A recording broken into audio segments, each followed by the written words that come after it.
Então, a ideia é contar para vocês um pouquinho de uma coisa que eu tenho estudado, que eu tenho gostado bastante, assim, que tenho achado muito divertido de desenvolver. Quando eu pego alguma coisa para fazer, assim, você vê, nossa, que legal, eu consigo fazer isso rápido, e eu não preciso de 1 milhão de arquivos, de configuração, de servidor, de tal. Então, ou seja, aquela coisa, né, para diversão e lucro. Nada melhor do que você juntar algo que seja divertido, e que seja produtivo e que faça o seu trabalho, né? Então, é disso que a gente vai falar aqui hoje um pouquinho, né? Então, qual que é a ideia? A gente quer construir aplicações que sejam ricas, né? Que é um cliente rico? Quando a gente olha lá para trás, assim, quando começou a internet, as primeiras aplicações, né, a web, né, não surgiu para a gente ter nenhuma aplicação rodando nela. Então, tudo que a gente faz em cima do protocolo original é tudo gambiarra, porque o que a gente tinha era um modelo para arquivos científicos, né, papers, serem distribuídos pelo mundo. E não era para a gente ter comércio eletrônico, não era para nada disso. Então a gente foi criando, dando um jeitinho de conseguir ter aplicações rodando em cima dessa plataforma que não foi feita para isso. Então, a primeira tecnologia que tornou a web um pouco interativa, né, não sei se chamava CGI, que é Common Gated Interface, que era uma forma que você colocava lá um executável no servidor e esse executável interceptava aí a requisição, transformava essa requisição, gerava uma resposta. Então, durante muito tempo, quem usou a internet no começo, ou mesmo depois, qualquer coisa que você fazia quando você estava usando o browser, né, eu falo na internet, mas entenda-se web, né? Quando você estava usando o browser, era sempre assim, a ideia é que qualquer coisa que você fazia, a página sumia, você esperava, carregava a próxima página. E isso atende muito do ponto de vista de documento, mas a experiência de uso é uma experiência de uso que não é legal. A gente queria poder reproduzir a experiência que a gente tinha no desktop, né? Imagina lá o Photoshop, o Word, outros aplicativos, a gente queria reproduzir no browser. E com esse ciclo que cada ação que a gente faz, a gente precisa recarregar a página toda, a experiência ficava muito ruim. Então surgiu esse conceito de clientes ricos, né? Que é trazer um feedback mais imediato aí para quem está usando. E a primeira aplicação assim que causou um impacto, a primeira aplicação rica de grande impacto foi quando o Gmail foi lançado. Olha, foi em 2004, né? Já tem tempo também, né? Até então, não sei quem lembra, mas o Gmail foi uma revolução da forma de usabilidade, porque você não precisava dar mais refresh. Todos os clientes de Gmail que tinha antes, você precisava ficar lá apertando o botão refresh para ver se tinha chegado o e-mail. E o Gmail foi o primeiro que, de repente, aparecia um e-mail na sua tela, né? Então, a partir daí, ou seja, as tecnologias que o Gmail usou para poder criar esse cliente rico já estavam disponíveis, mas ninguém tinha explorado elas de tal forma a produzir algo legal. E hoje, cada vez mais, o que a gente quer é que a gente busca usabilidade, né? A gente busca que as aplicações sejam centradas ali no usuário, que seja tudo muito simples para ele, que seja tudo muito intuitivo, e para isso a gente precisa entregar um front que seja bastante rico nesse sentido da experiência, né? E, bom, a outra coisa que a gente tem como requisito em várias aplicações, não são todas, ela é ser em tempo real. Quando a gente fala em tempo real, a gente quer dizer o seguinte, que imagina que tem dois usuários vendo aquela mesma tela, a gente quer que o usuário que fizer uma ação, que essa ação seja percebida automaticamente por outro usuário. Então, a gente quer que a tela atualize de acordo com o contexto do que está mudando, e não o cara tenha que perceber essas ações de outra forma. Então, a gente chama de tempo real, mas, na verdade, dentro da web, no ciclo de relógio da web, a verdade é que a gente está falando de aplicações de quase tempo real, né? A gente está falando de aplicações, porque tempo real mesmo seria aquelas que têm uma restrição do tempo de execução e está muito mais ligada a coisas mais industriais, mais de baixo nível, robôs ou hardwares e tal, que precisa de tempo real de verdade. Aqui a gente fala uso o termo tempo real, mas seria quase tempo real. Então, recapitulando isso tudo, aqui tá um exemplo de uma aplicação em tempo real, né? Hoje, quando a gente usa o Google Sheets, se tiver outro usuário usando a mesma planilha com você, se ele altera um valor, você percebe essa alteração de valor na hora. Então, que a gente está ali em quase tempo real percebendo as mudanças do contexto que a gente está trabalhando. Também, esse tipo de aplicação na web foi uma revolução, né? Quando a gente começou a ter isso, não era algo trivial. Entrando um pouquinho mais de como isso aqui funciona, né? Pensando no contexto normal, onde eu tenho aqui uma página web, e imagina que eu tenho um botão, quando o cara clica um botão, né? Esse botão vai causar uma requisição no servidor, e essa requisição vai carregar a página. Beleza? Então, esse seria o modelo tradicional. Então, a gente, para começar a adicionar um pouquinho de interatividade nisso e tornar as aplicações mais ricas, o que a gente fez? A gente foi Não, lá. não sei, Mariana. Opa, acho que alguém falou alguma coisa aí, mas acho que foi. O que acontece com esse modelo? Às vezes, também, a gente só quer mudar um pedacinho da tela. A gente não quer mudar a tela. Mas quando a gente faz esse ciclo padrão, a gente está recarregando a página inteira e não só mudando o pedacinho que a gente quer. E aí, para isso, o que aconteceu? A gente falou assim, opa, temos JavaScript aqui. Vamos começar a escrever bastante JavaScript para tornar as aplicações mais com um melhor nível de usabilidade, né? Então, o JavaScript fazendo uso aí de uma requisição do tipo assíncrona, né? Que é uma requisição AJAX, que veio lá dos anos 2000, começo dos anos 2000, ela vai no servidor sem o cara perceber que aquilo está acontecendo. Aqui. Vai lá no servidor, a coisa processa, ela gera uma resposta e essa resposta é capaz de ser manipulada para gerar somente atualização naquele pedacinho específico. Isso gera uma sensação de melhoria de uso sem precedente, mas ainda não tem o componente de tempo real. Eu poderia ficar aqui chamando toda hora para ver se tem uma mudança, mas isso acaba consumindo muito recurso. Então, com o advento aí, principalmente da ideia de usar WebSocket, né? Então, a gente substituir esse cara por um WebSocket, a gente começa a perceber automaticamente aquilo que muda no servidor, e quando isso acontece no servidor, a gente muda no cliente. Ótimo. Então, assim, quando a gente olha hoje, quando a gente quer construir normalmente o padrão hoje estabelecido para construir uma aplicação rica em tempo real, é a gente usar algo parecido com o WebSocket, né, para poder sincronizar o estado do front-end com o estado do servidor. Qual que é o problema? Que talvez não seja um problema, mas em alguns casos é. Essa camada aqui, que é o JavaScript, isso se tornou muito grande, muito complexo.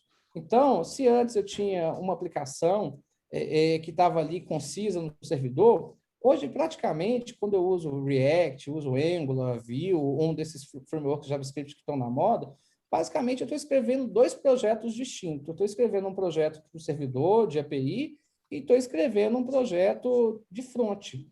E, assim, funciona muito bem, mas gera muito trabalho, gera profissional especialista. E aí, qual que é a ideia? Poxa, será que a gente consegue ter o benefício próximo desse modelo aqui, onde eu tenho um cliente rico, mas sem precisar ter uma aplicação distinta no front para uma aplicação distinta no servidor?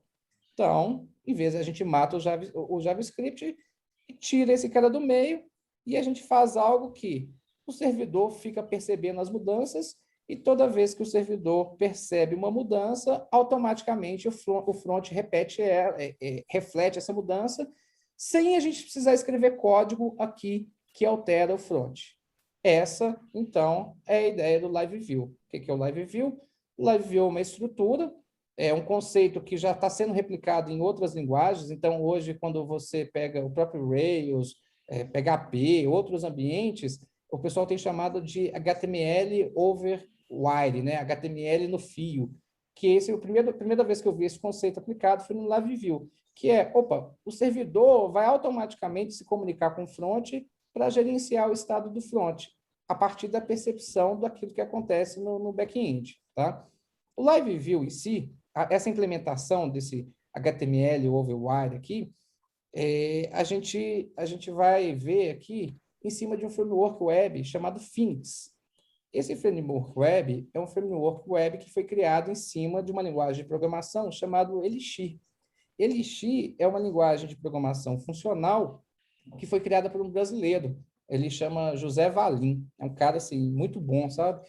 E o que é legal aqui? O legal é que esses caras todos aqui rodam num negócio chamado BIM, que é uma máquina virtual das mais robustas possíveis. Hoje, quando a gente olha para o cenário corporativo, a gente fala sempre assim que a gente quer escalar, quer construir microserviços, né? A gente quer arquiteturas baseadas em microserviços. E a arquitetura baseada em microserviços é muito legal, tem muito benefício, mas são arquiteturas bastante complexas de se manter em produção. Ou seja, você manter uma infraestrutura grande de microserviços em produção é algo que demanda muito de monitoramento, muito de ter um time de SRE, e é complexo. E nem sempre todos os projetos do aspecto corporativo precisam daquilo. Mas, ao mesmo tempo, os benefícios que um microserviço, que uma arquitetura de microserviço tem, por exemplo, que a gente quer fazer deploys independentes de componentes independentes, a gente quer escalar isso horizontalmente e tal, com o BIM é completamente transparente. Eu posso desenvolver minha aplicação como se fosse um monolítico e eu posso falar assim, olha, esse método específico eu quero, não é um microserviço, eu posso chegar no método, falar assim, esse método eu quero que você distribua ele em 200 servidores, o resto da aplicação eu quero que você distribua e tal. Então, ele faz um ambiente distribuído completamente transparente para quem constrói. Então, é muito robusto. Essa estrutura toda foi criada lá no final da década de 80 pelo pessoal da Ericsson para poder suportar os sistemas de telefonia. Então, era muito pensado em missão crítica para aguentar a pancada que era as centrais de telefonia. E foi, acho que é o primeiro ambiente declarado ter aquele 99 de disponibilidade.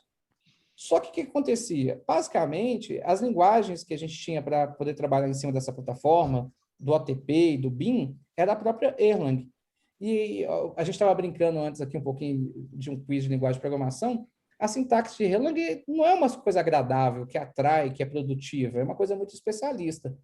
E a grande sacada do Elixir foi ter criado uma sintaxe simples, uma linguagem de programação que tem uma sintaxe muito familiar. Vocês vão ver que a gente vai fazer um exemplo aqui, eu nem vou dar foco na sintaxe e vocês vão conseguir entender, em cima de uma plataforma muito robusta e já pensada de forma distribuída, de forma de aguentar a carga legal. Então, o Phoenix roda em cima do Elixir e o Elixir roda em cima dessa plataforma que é muito robusta e talvez uma das peças de software mais bem escritas que eu já tinha, que eu tenha tomado contato até hoje. Bom, isso tudo é interessante e tal, mas a graça mesmo está em fazer, né? Então, vamos codificar aí, vamos brincar aqui um pouquinho. Se vocês tiverem dúvida, podem me interromper, tá? Vou fechar isso aqui, que a gente não precisa. Vocês estão vendo minha tela? Sim. Sim. Se não tiver visível... App do Itaú aí, né? Oi? Não, piadinha agora não deu certo, não. Eu ia falar outra coisa, mas tudo bem. Ah, Ai, ai. Esses caras me perde o amigo, mas não perde a piada, viu? vocês conseguem ver meu terminal? Quer que aumente o tamanho? Dá para ver? É que eu sou meio Tá cego, legível. né? Para mim tá Aí eu ótimo. acho que todo mundo é cego como eu. Bom, eu vou remover o projeto aqui e vamos criar um projeto novo do zero, para vocês verem o processo todo. Então, aqui eu tenho um comando, né, que é como se fosse um gerenciador de pacote para criar um projeto. Então, eu vou criar um projeto, um novo projeto, eu vou chamar ele de Talks, e eu vou falar que eu quero que esse projeto seja live, ele tem essa capacidade de live view, tá? Vocês vão ver que, infelizmente, o Phoenix usa o Webpack como gerenciador, vai entrar JavaScript aqui e vai demorar um pouquinho para baixar aqui as dependências do JavaScript. Uns 2 minutinhos, eu esqueci de baixar antes, vai demorar um pouquinho. Então, qual que é a ideia?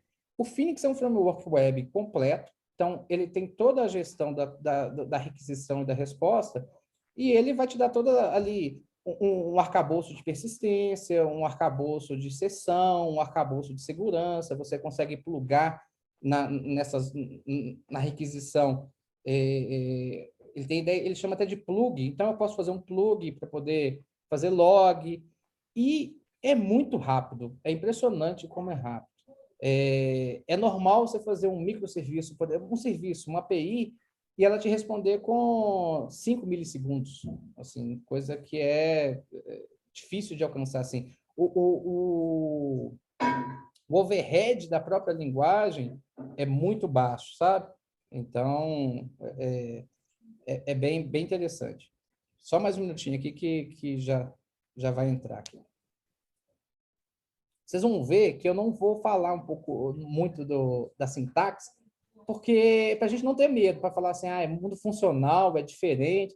Às vezes vocês vão achar algumas construções meio estranhas, que são funcionais, mas vocês vão ver que não assusta muito, não. Quem já programou em qualquer linguagem consegue sobreviver aqui de boa. Então, criou o projeto.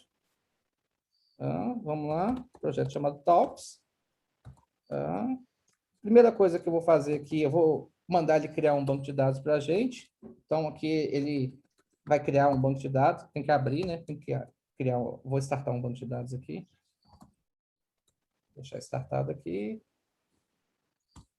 Mandar ele criar um banco de dados para a gente. Beleza, está criado. Vou abrir aqui o código. Primeiro eu vou abrir o código.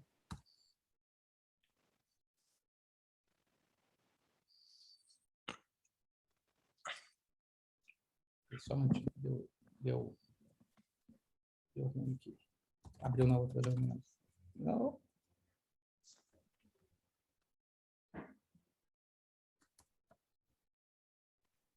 Programar ao vivo tem uns percalços, né?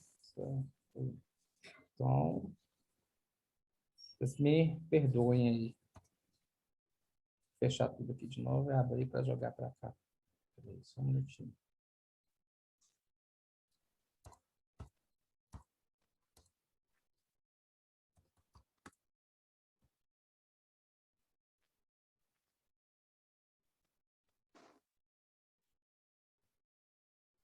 A tela aqui.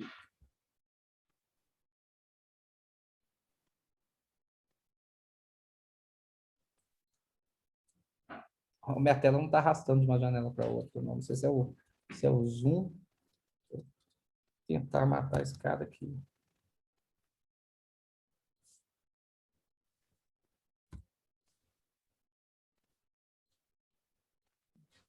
Agora abriu.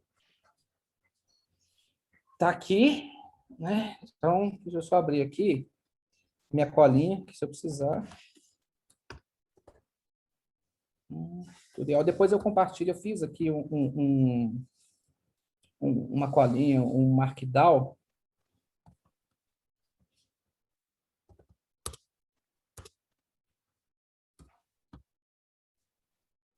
Que depois eu posso compartilhar com vocês. A gente tem todos os comandos que eu vou dar, depois, se vocês quiserem, para poder replicar aqui o que a gente vai fazer. Bom, então vou startar aqui o servidor.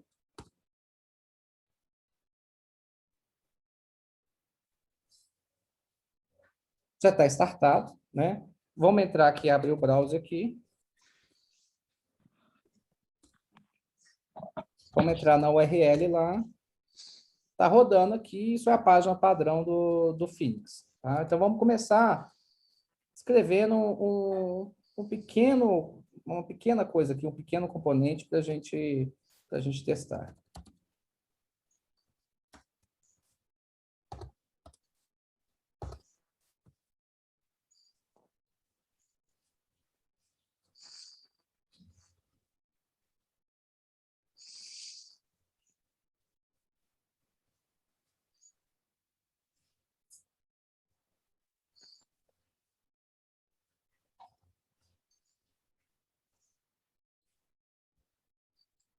Não estou conseguindo abrir o carinha aqui. Não, peraí, que vamos fazer diferente, então. Peraí. Eu não estou conseguindo abrir dois VS Code. Aí, Paulo, se fosse o TextMate, eu não tinha problema, entendeu? Outro code não Vou abriu, abrir não? Não, eu só estou conseguindo manter um aberto, não estou conseguindo manter dois, não. Ele não está... Mesma pasta? Eu vou abrir um VI aqui, que Agora aí eu não quero tem ver. problema, né? Não? Pronto. Aí eu deixo essa janelinha aqui, porque se eu precisar colar alguma coisa, né, gente? Eu não vou saber todos os comandos de cor. Então, separar essa janelinha aqui, que deixa a minha colinha. Bom, beleza. Então, vamos lá. Temos o projeto aqui. Não vou entrar muito em detalhe da estrutura do projeto, mas basicamente aqui dentro da pasta lib, aqui dentro desse contexto aqui fica toda a minha parte de negócio e aquilo que é web fica aqui dentro de web. A gente quer criar algo para web que seja live, dentro do live.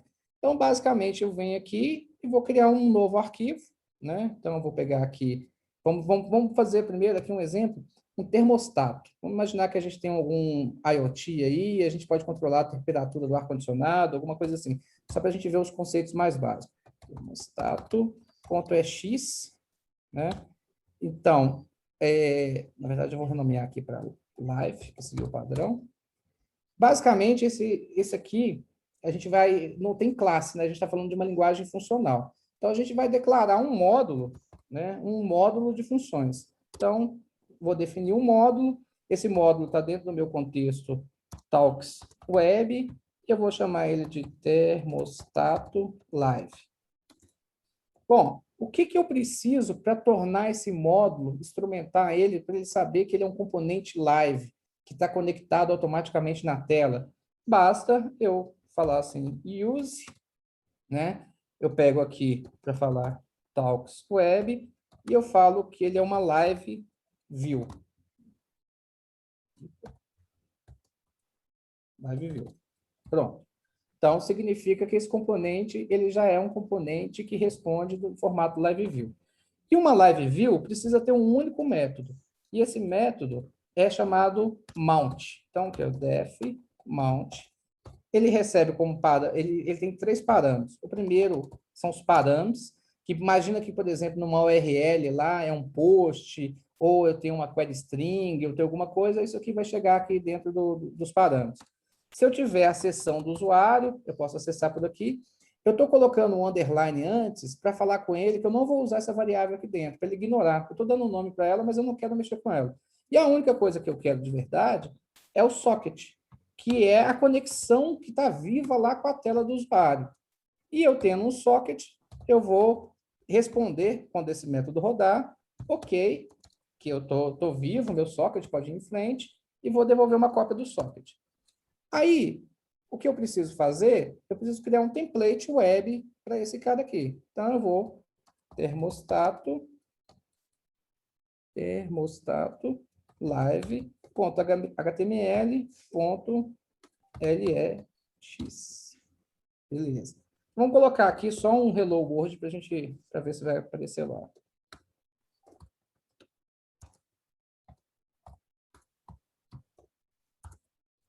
Ok. Eu preciso de uma última coisa, minha última linha é para falar que qual URL que esse componente responde. Então, eu vou abrir meu arquivo de rotas aqui.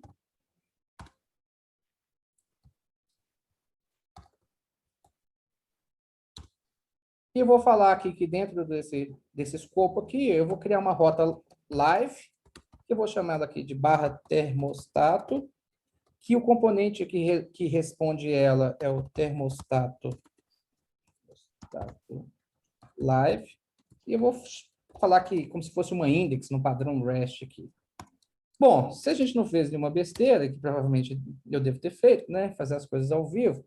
Quando eu entrar aqui, então, termostato, está aqui nosso Hello World, uma página que está aparecendo um Hello World. Mas não tem nada demais nela, né? Então, vamos alterar aqui o nosso template aqui, nosso template web. Gente, outra coisa, Não repare o layout, tá? O Gustavo está aí, o Gustavo podia ter mandado um layoutzinho para a gente, mas não mandou, então o negócio vai ficar feio aqui, tá? Vamos colocar aqui, imaginando que eu tenho aqui a temperatura, e ela está a 35 graus, e que a gente quer criar dois botões. Um botão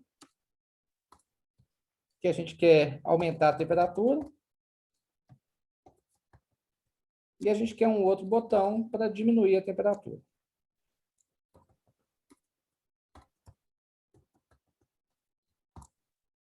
Beleza. Se a gente voltar na tela aqui, vocês vão ver que apareceu aqui, renderizou. Ele tem esse conceito de live reload, então, se eu altero lá, ele percebe. Mas, por enquanto, não tem nada mapeado, né? A primeira coisa que a gente pode fazer é falar que essa temperatura aqui é um estado que vai ser monitorado no servidor. Então, em vez de eu voltar aqui, eu vou falar que isso aqui, ó, em vez de 35 graus, é igual à temperatura. Quando eu salvar aqui, o que vai acontecer? Ele vai dar um erro. Que ele vai falar assim, olha, eu não conheço uma variável, um estado chamado temperatura, porque lá no meu componente eu não declarei ela. Então, agora lá no meu componente, deixa eu fechar isso aqui, essa rota aqui, a gente vai precisar. O socket que eu mando para lá, que quando eu monto essa página, eu vou dar um assign nele. Vou falar com ele que agora ele carrega temperatura. E vamos iniciar ela com 23 graus. Eu sempre escrevo assign errado. Eu já até sei que ele me corrige. Perfeito. Se a gente voltar na tela lá agora, está 23 graus. Se a gente simplesmente mudar aqui para qualquer valor, 12, está aqui. Ótimo, está funcionando. E agora, como é que a gente faz para esses botões aqui ter alguma ação lá no servidor, enviar uma ação para o servidor que reflita na tela? Porque se eu apertar aqui agora, não vai acontecer nada. Basta que a gente venha aqui no HTML, a gente põe uma anotação aqui, que é phx click. Eu quero falar o seguinte, olha, quando eu vou clicar nesse botão, envia para o meu componente um evento chamado inc, de incrementar.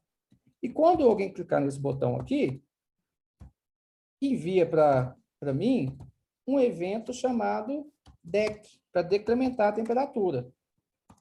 Beleza, não escrevi JavaScript, não fiz nada. Óbvio que quando eu clicar aqui, não vai acontecer nada. Por quê? Na verdade, vai dar um erro aqui no meu log, olha, porque eu não sei como tratar esse evento ainda. Mas olha como é fácil. Vou lá no meu cara, vou criar um método novo aqui, def handle event.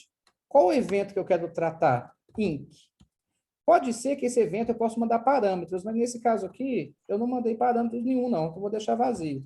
E o próprio socket que chega aqui quando esse evento chegar. Beleza. Quando o socket mantém, dentro do socket, que é esse contexto, eu tenho lá a temperatura. Então, toda vez que eu quero fazer, eu quero incrementar essa temperatura. Ok, eu vou devolver. Nesse caso, o evento, o render event, ele dá um no reply. Vou devolver. E vou falar para dar um update no socket. Vou dar um update no socket. Em qual o valor lá que está dentro do socket? Em temperatura. Essa função update, ela recebe, você passa uma função para ir lá atualizar o valor, né, para você ter um acesso ao valor. Então, eu vou usar uma anotação aqui, que pode parecer diferente para vocês, mas é tranquilo. Estou falando o seguinte, pega o primeiro, o valor que está dentro de temperatura e soma mais um. Será que isso aqui, uma linha de código, vai funcionar? E eu não tive que ir lá, mexer no DOM, altera, faz não sei o quê. Aumentar a temperatura. Opa, funcionou. Vamos, então, agora está fácil, né? Copiar e colar esse negócio aqui. Decrementar a temperatura. Não dec. Então, simplesmente, eu vou falar para diminuir a temperatura aqui.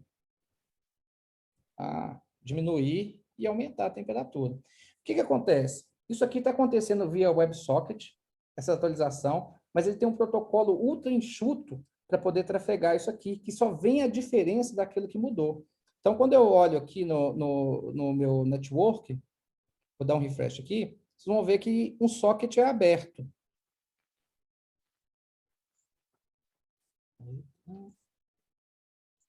Se eu conseguir arrastar para baixo. Um socket foi aberto aqui. Quando a gente olha no socket, o que ele trafegou, vou clicar no botão aqui, ó, vou clicar no aumentar. Vou aumentar, então, ele mandou um evento, ó, tá difícil de ver, provavelmente, né? Porque aqui tá pequeno. Ele mandou um evento, deixa eu ver se eu consigo, que simplesmente ele falou assim, ó, aconteceu um evento clique na tela, aconteceu um clique na tela que disparou um evento INC sem valor nenhum. E qual foi a resposta que o Phoenix deu? Ele falou assim, ok, toma aqui o que mudou, né? E o que mudou? Deixa eu pegar. Acho que esse aqui não tem o que mudou. Deixa eu ver se dá para limpar, que aí o próximo mostra só as duas. Vamos lá. Então, ele devolveu para mim falando assim, olha, a única diferença que eu tenho é que nessa posição 0, agora o valor que você tem que colocar é 14. E se a gente for olhar aqui o que renderizou na tela, o que mudou na tela, se a gente habilitar aqui esse módulo para ver aqui a renderização, ó, só o que muda na tela é que pisca. Então, se eu der aqui, ó, onde ficou verdinho, ele sabe que ele precisa alterar só esse pedacinho da tela de forma otimizada. Ele sabe, a partir do protocolo interno dele, que só essa parte aqui mudou. Tá? Então, com isso, a gente fez aqui um exemplo muito pequeno, mas, voltando, no nosso servidor, basicamente, a gente fez um código para iniciar e a gente colocou 2 tratadores de evento. E nossa view, a coisa mais simples do mundo, e a gente não precisou fazer código nenhum para fazer essa coisa funcionar. Mas esse é um exemplo bem simples, né? Vamos fazer um exemplo um pouquinho mais complicado, para a gente explorar umas outras coisas? Bom, eu até pensei em coisas diferentes, mas para falar de tempo real, o chat é sempre legal. E eu pensei de a gente fazer um chat que vocês depois pudessem entrar para a gente testar, todo mundo remoto. Então vamos fazer um chat rapidinho, mas vamos fazer um chat diferente. Vamos fazer um chat que a gente persista no banco de dados. Então, se alguém falar alguma besteira, aquilo vai ficar gravado ali para sempre. Então, toma cuidado aí com o que vocês falaram, que vocês vão ficar na minha máquina aqui, no meu banco de dados. Olha que legal. Primeira coisa, eu vou criar um modelo de dados e uma tabela, vou fazer isso tudo, e eu vou fazer isso tudo com uma linha de comando. Então, eu vou dar aqui um mix, pegar x, gen, esquema, está aqui porque eu já tinha feito antes, né? Então, eu vou falar assim, olha, cria um contexto para mim chamado chat, onde eu tenho uma estrutura chamada mensagem, que seja armazenada numa tabela chamada mensagens, e que só tenha 2 campos string, usuário e texto. Ok. Beleza. Ele já gerou para mim essa estrutura. Se a gente for vir aqui, a gente pode ver. Então, vai estar lá dentro do meu contexto de negócio, né, que não é web, chat, mensagem. Ele gerou aqui essa estrutura. E eu posso dar um comando, ele já até me dá a sugestão aqui, para mim levar isso para o banco de dados, lá criar no banco de dados, né? Então, vou rodar aqui e criei no banco de dados. Ok, beleza. Então, já tem aqui. Nós vamos precisar para esse chat, a gente vai precisar de duas operações no banco de dados. A gente vai precisar gravar lá a informação no banco de dados e a gente vai ter que ler todas as mensagens do chat. Então, eu vou criar um arquivo aqui, vou chamar ele de chat.ex e agora, a gente vai construir o acesso a esses dados no banco, tá? Vocês vão ver que é bem tranquilo. Então, vamos criar um módulo aqui, def módulo. Meu computador eu acho que o Zoom deixa o computador lento para programar, estranho. Ele está dentro do meu namespace, que é Talks Chat, beleza?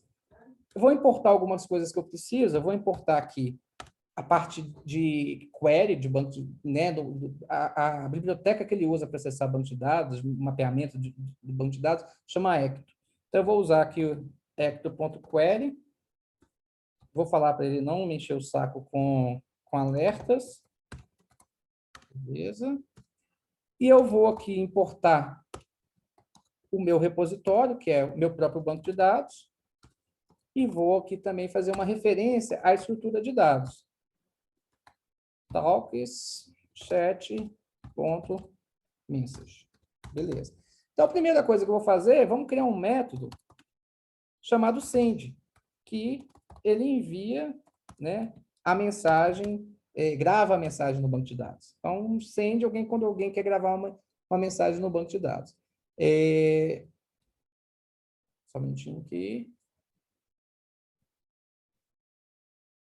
Beleza. Então, o que a gente faz? A gente pega a estrutura, message, mensagem, né? Mensagem.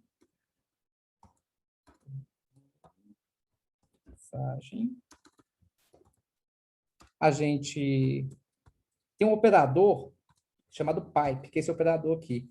Em vez da gente ficar chamando um método dentro de um método, dentro de um método, a gente vai encadeando com esse operador pipe, que é a coisa mais linda do Elixir. Então, a gente vai falar que mensagem, change set, aqui ele vai pegar os atributos e colocar dentro dessa estrutura, e depois eu vou falar assim, olha, depois que você fizer isso, vá lá e guarde isso no banco de dados.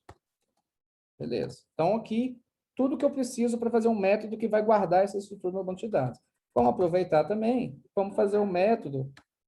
Tá vendo como está lento? Tá bem lento. Um método que vai listar todas as mensagens. Lista, mensagens, né? Lista mensagens. O que a gente faz? A gente pega aqui a própria estrutura, a gente fala que a gente quer ela ordenada, por exemplo, decrescente, pela a data que ela foi inserida no banco de dados, para a gente mostrar no nosso chat. Inserted. Então, a gente quer mostrar a última mensagem primeiro, né? E a gente quer que isso... A gente vai lá no repositório e traga todas as mensagens. Então, o que acontece? Aqui a gente vai listar todas as mensagens. Vamos testar se isso está funcionando? Quando eu subir o servidor, uma coisa que é legal... Ah, eu parei. O próprio servidor, quando eu subo ele... Vou subir ele aqui de novo. Eu posso vir aqui e dar comandos interativos no meio dele. Está rodando o servidor, mas eu posso fazer. Então, vamos gravar uma mensagem no chat lá. Então, a gente vai aqui, pegar aqui talks.chat.send. Vamos falar, então, que a gente tem usuário, que vai ser Sol, e o texto vai ser Olá, mundo. Será que isso vai funcionar? Então, só isso. Pronto. Foi gravado lá no meu banco de dados, ele gerou um ID para mim, ele colocou a hora que eu inseri. Eu vou gravar mais uma aqui. Vou falar que Olá, mundo cruel. Tá. Beleza. Tá mais uma. Vamos testar se o nosso método de listar está funcionando? Então, lista mensagens, as duas mensagens que a gente tem. Ok, nós já temos o banco de dados funcionando para gravar nossas mensagens e podemos ir agora construir o nosso chat, nossa interface. Bom, então nós vamos voltar lá no Live, vamos criar aqui um novo componente, né? Vamos chamar ele de chatLive.ex, né? Vamos criar também aqui o chatlive.html.lx, beleza? Então, vamos lá, def modo talks web.chat live, use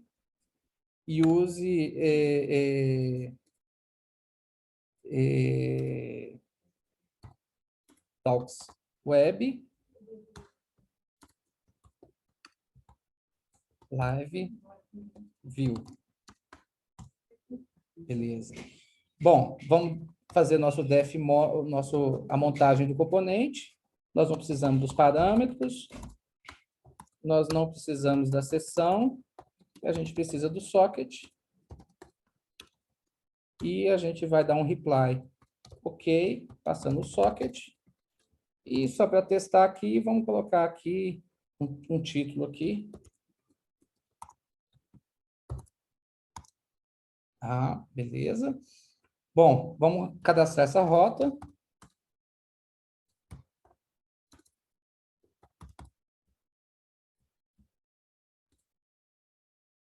Então, a gente vai cadastrar essa rota. Vamos chamar ela de chat aqui. Vamos pegar nosso componente chat. Beleza. Se tudo deu certo, quando eu chegar aqui em chat, vai ter esse cara aqui. Tá pronto. Vou tirar esse negócio para parar de ficar apitando aqui na nossa cabeça. Bom, eu preciso de um formulário, né? Preciso de um formulário para poder enviar, né, as mensagens, né? A primeira coisa que a gente tem que fazer é conseguir criar lá um formulário que tenha usuário, que tenha certinho para a gente poder, então, mandar essas mensagens. Vamos fazer isso. O mais puro, o mais simples possível. De novo, não reparem no layout, porque o nosso objetivo aqui é criar né, não contaminar muito o template aqui com coisa de CSS e tal. Então, eu vou guardar o formulário numa variável chamada f. Vou falar aqui que eu quero um form para a minha mudança. É convenção chamar o objeto que está sendo preenchido, nessa estrutura, de change set, né, de conjunto de mudança. Mas você pode chamar o nome que você quiser, mas geralmente adota-se esse padrão aqui no Ecto e no Phoenix. Beleza. A gente tem aqui, então, vou copiar, porque é grande, para não ficar gastando tempo, mas eu explico para vocês. A gente tem aqui um label, usuário, vai ter um campo texto, que é o usuário. Se a gente tiver alguma validação, a gente quer mostrar aqui, né? Então, vai aparecer. E depois aqui o texto que o cara quer enviar. A gente também vai precisar de um botão, eu vou digitar, né? Que é copiar uma linha de digito, de submit, para submeter o formulário. Então, enviar. Beleza. Vou fechar meu form aqui. Se isso funcionou, quando a gente entrar aqui, a primeira coisa que ele reclamou, olha, você não tem um change set atrelado no seu template, porque certamente aqui, quando eu montei, eu não tinha. Então, eu vou criar e eu vou dar aqui um use, um alias para talks.chat.mensagem, né? E vou pegar aqui meu change set é igual mensagem.changeSet, a minha estrutura, que é mensagem, por enquanto vai começar vazio, né? O cara vai preencher o formulário pela primeira vez. E vou dar um assign, dessa vez eu vou tentar escrever certo, um assign changeSet, ou seja, eu estou guardando esse valor no meu socket. Escrevi errado de novo, hein? Nunca vou escrever certo. Mas não é isso que ele está reclamando, não. Deixa eu ver. Ah, tá. Não posso... Sempre quando é chave valor assim, você tem que dar um espaço. Mas eu tinha escrito errado. E aqui ele está me falando que eu esqueci de fazer isso aqui. Beleza. Então, se eu voltar lá... Faltou um N também, eu escrevi errado aqui, tem um typo, né? Vou voltar lá. Change set. Beleza. Tem meu formuláriozinho aqui. Eu não fiz nada e tal. O que acontece se eu clicar em enviar aqui? Opa, ele falou assim, ó, não tem um post. Porque eu não falei que esse formulário é tratado como um componente live. Para mim fazer isso, eu tenho que vir aqui, ó, basta essa... Aqui, ó, eu vou colocar aqui, ó, phx submit. Então, quando eu quiser, quando esse formulário for submetido, ele vai enviar um evento para o meu componente lá, no meu live view, chamado submit. Então, agora, quando eu clicar lá, vocês vão ver que ele simplesmente não vai acontecer nada, mas ele não vai dar um erro mais. Mas ele deu um erro aqui atrás, porque eu não tratei, eu não criei, né, o cara para poder submeter. Então, vamos fazer esse cara funcionar. Primeiro, só para a gente entender um pouco, vamos pegar assim, vamos lá criar aqui, ó, def handle event. E qual o evento que a gente quer? Submit. Lembra que no primeiro a gente desprezou os parâmetros?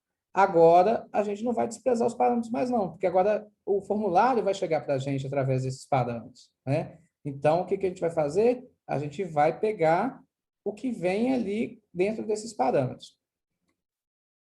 Só um minutinho. Deixa eu só pegar aqui. Beleza. Então, o que a gente fala? Linguagens funcionais normalmente tem um conceito chamado pattern matching. Então, a gente já pode, na própria assinatura do método, restringir o que a gente quer receber e já transformar. Nesse caso aqui, eu já quero pegar dentro do objeto que vem, dentro da estrutura que vem, ela vai vir da request lá uma mensagem, né? E eu quero pegar esse conteúdo que vai vir dentro lá e chamar, e guardar dentro de uma variável chamada parâmetros, né? E aqui vem o socket. Então, só para a gente testar, antes de fazer qualquer coisa, vamos imprimir o valor que está vindo. Então, io.puts aqui, ele vai imprimir no console, vamos imprimir os parâmetros que vieram. Então, vamos lá. Vamos usuário aqui, sol, teste. Vamos enviar. Parece que algo não deu certo. Ele está falando, ó, que handle event 3 is undefined, ou seja, eu não defini, então ele não encontrou aquela definição minha. Vamos ver por quê. Provavelmente eu digitei alguma coisa errada. A cola está aqui. Não parece que eu digitei nada errado, não, hein? Mensagem, tá certo, né? Vamos ver por que ele está... Ah, já sei. Eu também não... Aqui eu tenho que dar um reply, né? Um no reply, e eu tenho que devolver o socket, que é uma das coisas que eu tenho que fazer. Submit e tal. Será que eu não chamei o evento lá de submit? Não, submit, tá certinho. Bom, vamos ver o que eu fiz de errado aqui. Ajudas são bem-vindas, vamos ver.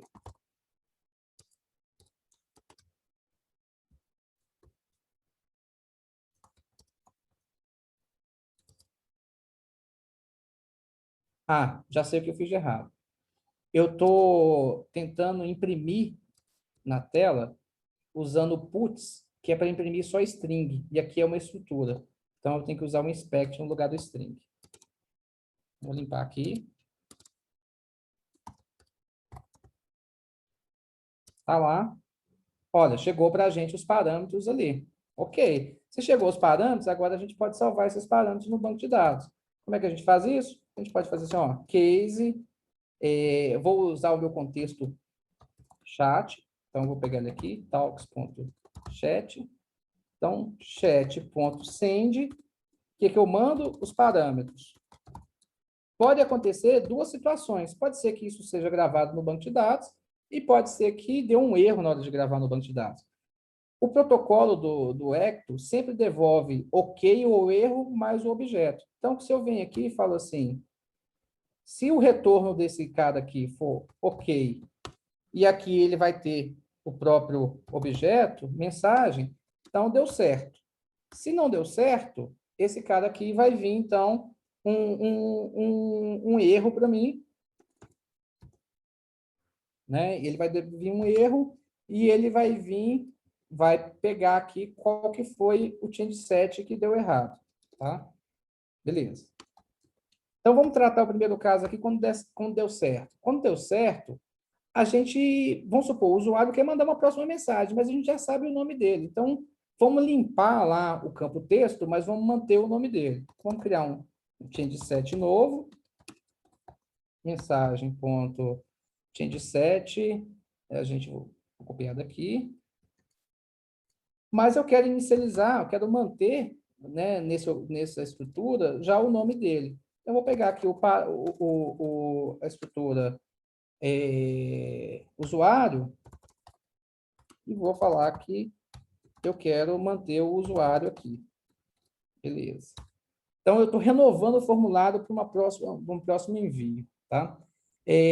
Vou pegar o socket, então, que é onde tem meu estado, vou colocar alguns valores nele. Vou falar assim, assign o socket, o próprio socket, o change set vai ser o próprio change set, e eu vou manipular algumas variáveis de informação. Então, eu vou dar um clear aqui, para caso tenha alguma coisa antes, no meu flash, vou limpar. E vou também dar uma mensagem para o usuário falando o seguinte, ó, put flash, mensagem enviada com sucesso. Beleza.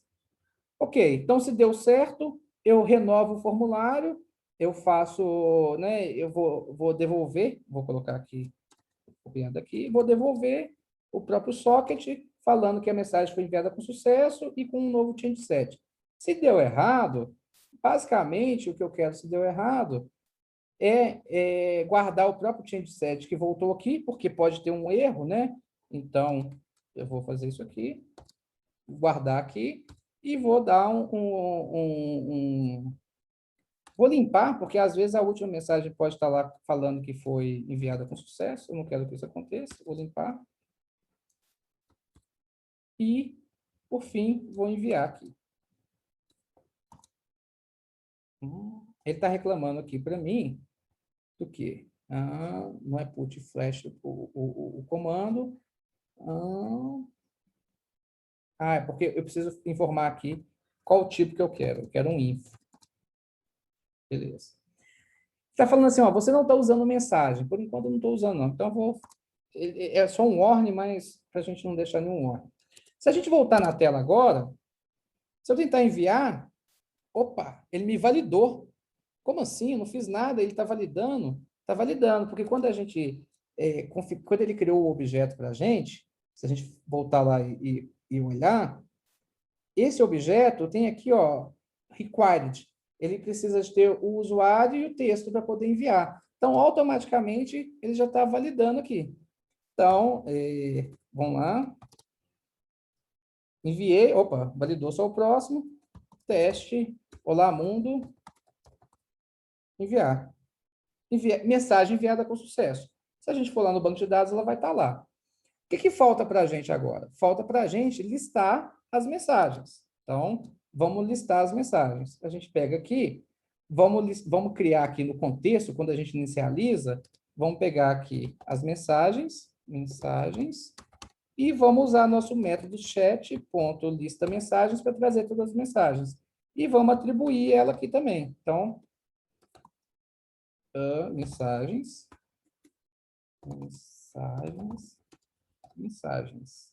Ok. Então, a gente está falando que quando carregar a primeira vez o seu componente, que ele vai lá no banco de dados, busca todas as mensagens e mostra todas as mensagens. A gente precisa ir na tela agora e a gente precisa, nessa tela, de fazer o quê? A gente precisa mostrar essas mensagens, né? Então, de novo, esqueça o layout, né? Que não é o nosso foco aqui. Muito simples, de forma muito simples, vamos fazer aqui uma lista, onde nessa lista a gente vai fazer uma interação em cada mensagem que existir nas mensagens, o que a gente faz com ela? A gente imprime um elemento da lista, que vai ser a mensagem ponto inserted at, ou seja, a hora, né? Vamos dar um tracinho aqui, vamos colocar o nome em negrito, strong. Vamos colocar o nome em negrito aqui, então vai ser igual MSG, o usuário que enviou, e, vamos fechar aqui, strong. O próprio texto, né? Esse usuário disse o quê? Ele disse msg.texto.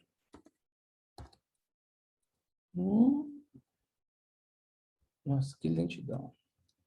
/li. Vamos fechar esse cara aqui, esse nosso for, e vamos fechar essa lista. Vamos ver o que acontece na tela. Apareceu as mensagens aqui. O que vocês acham que vai acontecer quando eu vier aqui e mandar mais uma? Será que deu certo?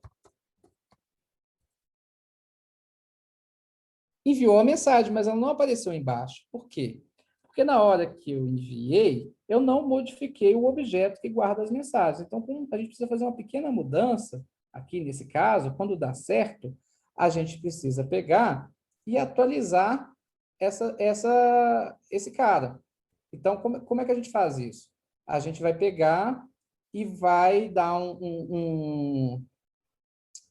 a gente vai incluir nesse objeto que já tem a própria mensagem, tá? Então, deixa eu só pegar aqui.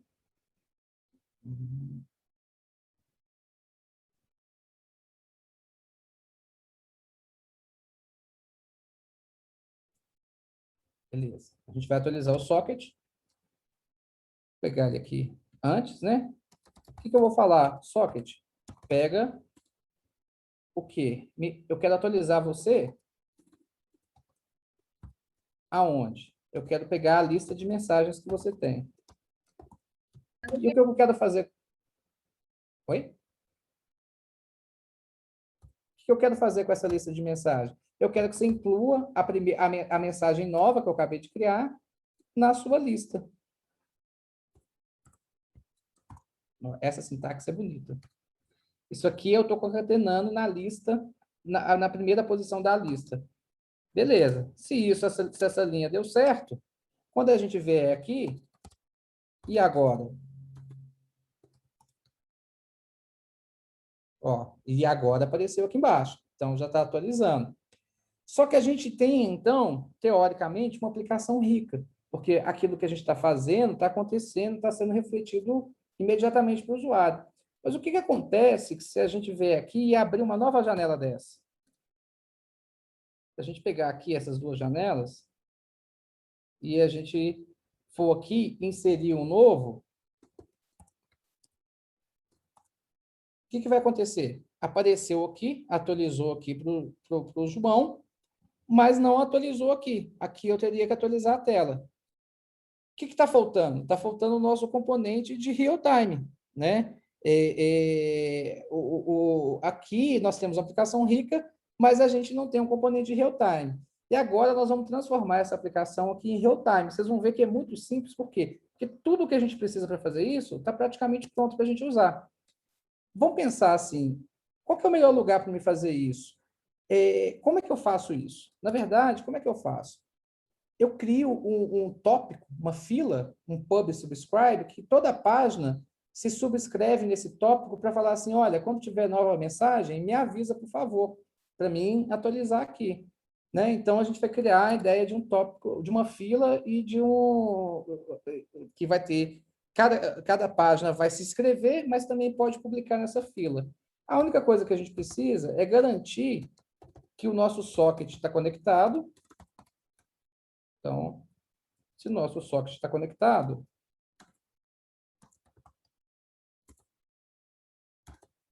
olha o tempo de resposta, travando. Esse zoom não dá para apresentar código com zoom, não. Quando isso acontecer, o que eu quero? Eu quero ir lá no meu chat e subscrever. Subscribe. Pronto. Estou falando o seguinte, toda vez que alguém abrir essa página, eles, por favor, vá lá e se subscreva para receber atualizações. Vamos criar esse método aqui, do subscribe, e é muito simples. Então, def, ó, já digitei, e subscribe. Não preciso de parâmetro nenhum, na verdade, não precisa de parênteses, porque não tem parâmetro. O que a gente faz aqui? A gente pega a estrutura de tópico que o próprio Phoenix tem. Então, phoenix.pubsub .subscribe. Quem que vai subscrever? Qual módulo? O módulo que vai ser o talks.pubsub. Qual que é o evento que a gente vai criar? Que a gente vai usar para poder fazer essa subscrição? Vamos chamar de chat. Vamos criar uma fila chamada chat. Beleza. Então, todo mundo que entrar aqui vai se subscrever nessa fila chamada chat. E quando alguém quiser mandar uma mensagem, vamos definir um método aqui, def broadcast,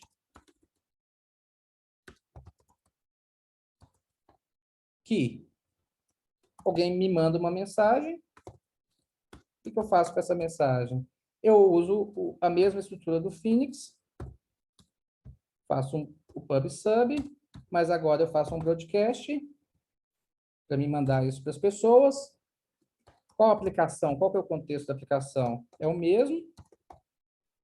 Qual que é a fila? Qual que é o top? É o chat.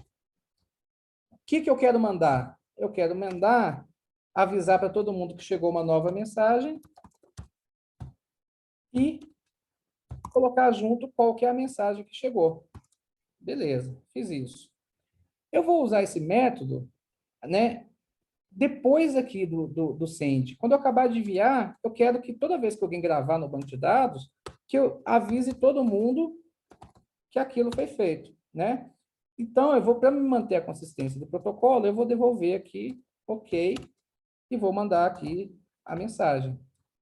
Ok, a mensagem. Tem um caso que esse método send aqui pode dar erro. E aqui eu estou tratando quando ele dá ok. Na verdade, eu até deveria ter feito aqui assim. Eu deveria fazer um pattern match aqui para poder pegar. Mas tem o caso também de dar erro, que eu quero devolver o próprio erro. Então, eu vou criar uma nova versão do método. Broadcast. E qualquer coisa aqui. Eu quero simplesmente MSG, eu quero simplesmente devolver a mensagem. Eita, escreve, vamos. Pessoal, tudo que eu preciso para criar a aplicação rica do ponto de vista de fila, de subscrever em fila, essa confusão toda de tópico, Kafka, e não sei o quê, está feito aqui. É isso que eu preciso. Bom, também, óbvio, que eu preciso agora subscribe. Por que ele não está? Só está no talento, ele não atualizou ainda. Eu preciso agora, quando acontecer de uma outra pessoa falar no chat, eu preciso saber. Então, def handle info. Qual que é a mensagem que a gente configurou para receber? A mensagem chama nova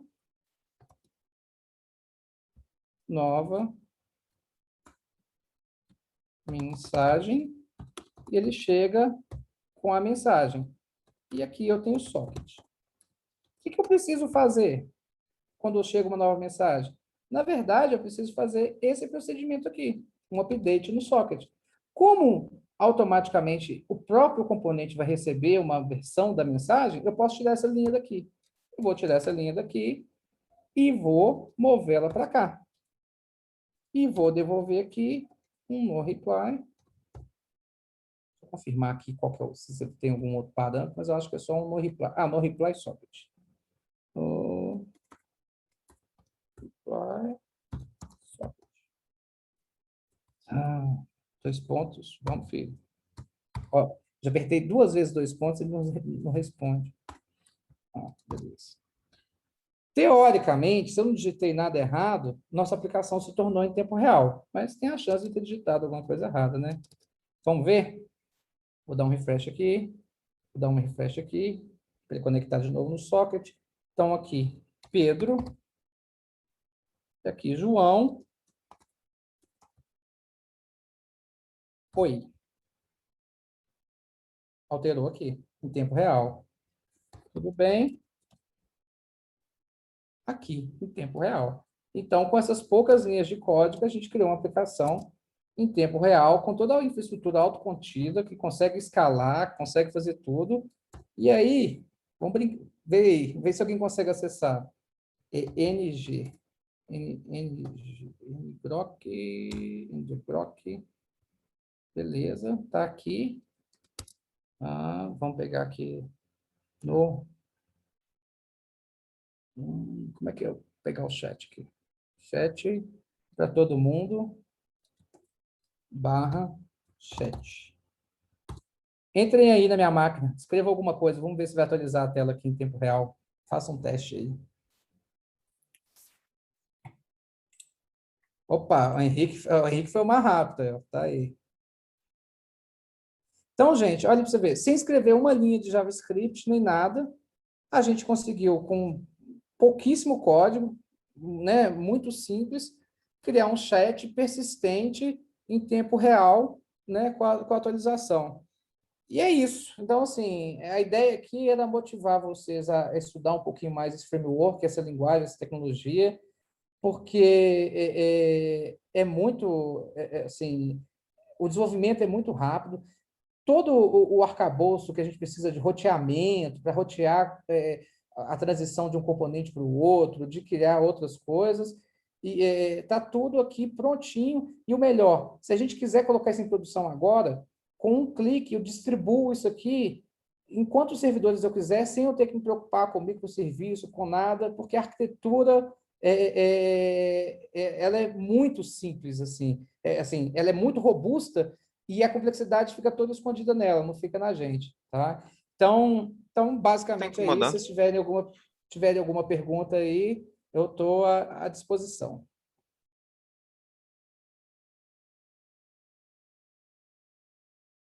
Não se acanhe. Rodrigo, Leonardo aqui. Cara, eu acho que está acontecendo o seguinte. Se eu digitar o meu nome, por exemplo, antes de enviar a mensagem e descer para a caixa de texto, quando alguém envia a mensagem, está limpando o meu nome. Meu também. Não, provavelmente não, porque deve ter um erro no que eu fiz aqui. Algum tratamento, mas sim. Quando eu mandei, toda vez que salva, eu estou compartilhando esse objeto aqui, e aí ele está compartilhando para todo mundo. De qualquer jeito, provavelmente, agora vai limpar de sempre, mas a gente resolve o bug. Peraí.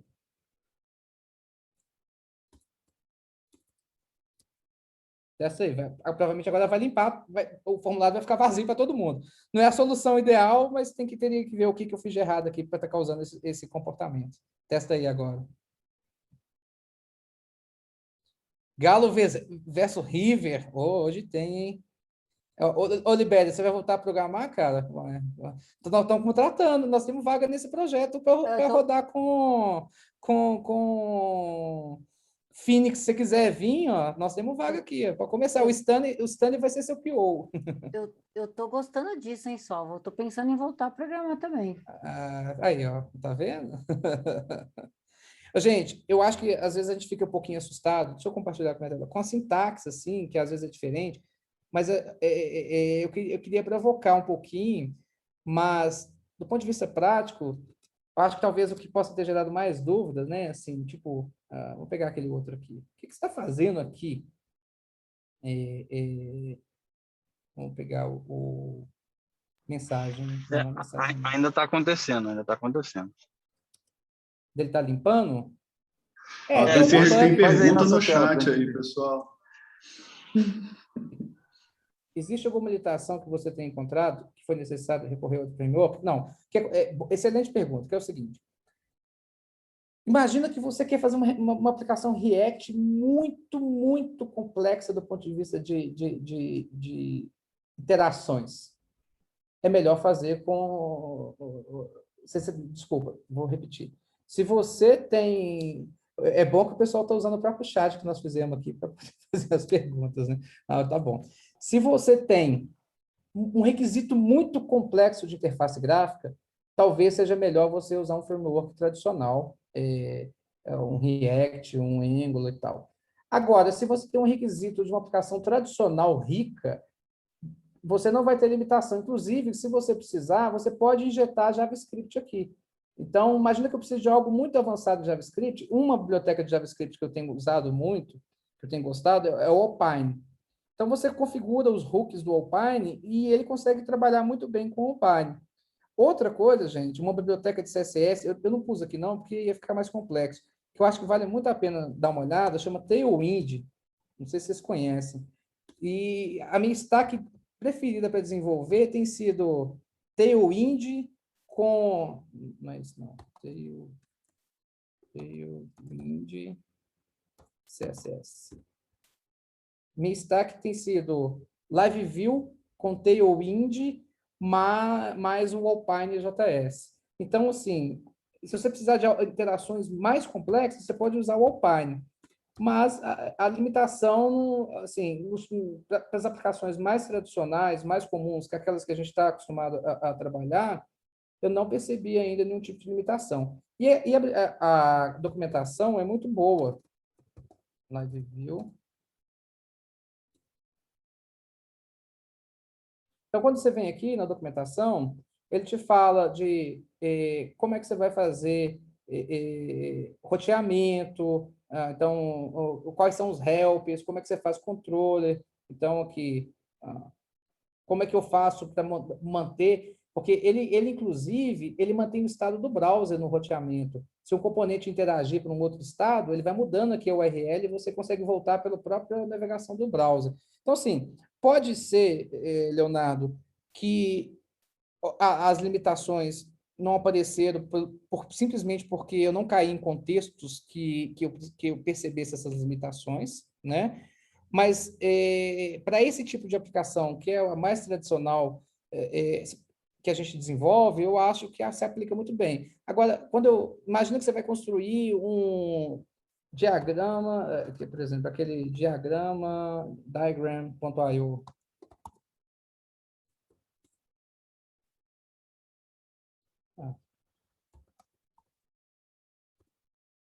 Draw.io.